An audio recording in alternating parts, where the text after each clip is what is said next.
walaalayaal waxaan si khaas ah maanta ula hadlayaa addoomaha ilaahay gaar ahaan dumarka addoontii allay ha noqonin addoon ha u noqonin ibliiska u noqo addoon ilaahay u noqo waxaa jira gabdho badan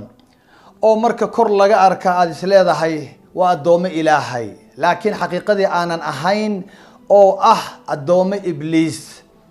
ibliiska dhaar waatuu ku maray wallaahi ilaahay buu dhaar u marayaa wallaahi waan amrayaa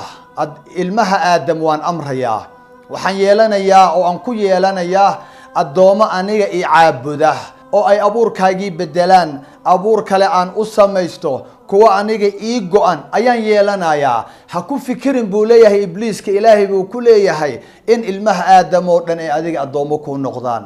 wa qaala la attakhidana min cibaadika nasiiban mafruuda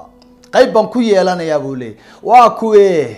addoommada ibliiska min xadiidi ibni mascuud radia allahu canhu waardaah waa ka uu dhahayo lacana allahu alwaashimaati walmustawshimaat walnaamisaati walmutanamisaat walmutafallijaati lilxusni almugayiraati khalq allah waa dhowr ruuxa uu lacnadayo rasuulka iyo ilaahay ay lacnadayaan islaamka uu lacnadayo waa addoomaha ibliiska addoomaha ilaahay lama lacnado gabadha halkaa timaha halkaa ku yaala timaha gabadha xiirta xaajibeynka sunniyaha xiidha amaba yaryaraysa tan samaysa iyo tan loo sameeyo iyo kuwa mustawshimaadka oo isu yeela taatuuga jirkooda wax ku sawiro oo bedela ku raali ahaan waaye quruxda ilaahay jirkoodii u yeelay oo bedela ama halkaa bar u yeela ama sidii hindidii halkaa wax u samaysta ama halkaa iska turqa kuwa ilkaha feedhfeedha ibliisku u amree uu leeyahay war fanax isu yeel ti ilaahay arki mayaan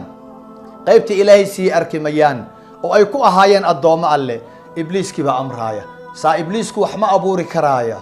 oo isaga awood ma laha uu insaan ku abuuro laakiin wuxuu dhaar ku maray in uu abuurka ilaahay faragelinayo gabadhii ilaahay maariin ka yeelay gabadhii ilaahay ilkeedii isku dhejiyey gabadhii ilaahay sunniyaha u yeelay gabadhii ilaahay jirkeedii qurxiyey isaga wuxuu dhahayaa sidaa qurux maaha wuu bedelayaa marka wuuna amrayaa war yaa amarka qaata amarka waxa qaata qofka addoonka ah qofka addoonsanaya ayuu amarka ka qaataa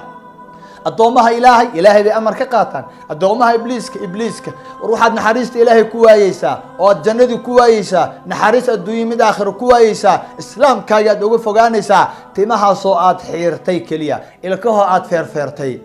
ilahay baan ku dhaariyay imisaa guryaheena gabdho malcuunaada ay ku jiraan oo weliba aanu arkayn horteena ay ku samaysanayaan gabadha markay aroosaysa wixii oo dhan way bedelaysaa bal midabkeedii bay bedelaysaa bal waxay bedelay ilkaheedii abuurka ilaahay bay bedelay abuur ibliis bay raacay say barako u doonaysaa gabadha iyada ah abuurkiisii inaan bedelin aynu noqono ideelkeen addoomo ilaahay alladii laa tadiicu wadaa'icuhu wasalaamu calaykum waraxmat ullah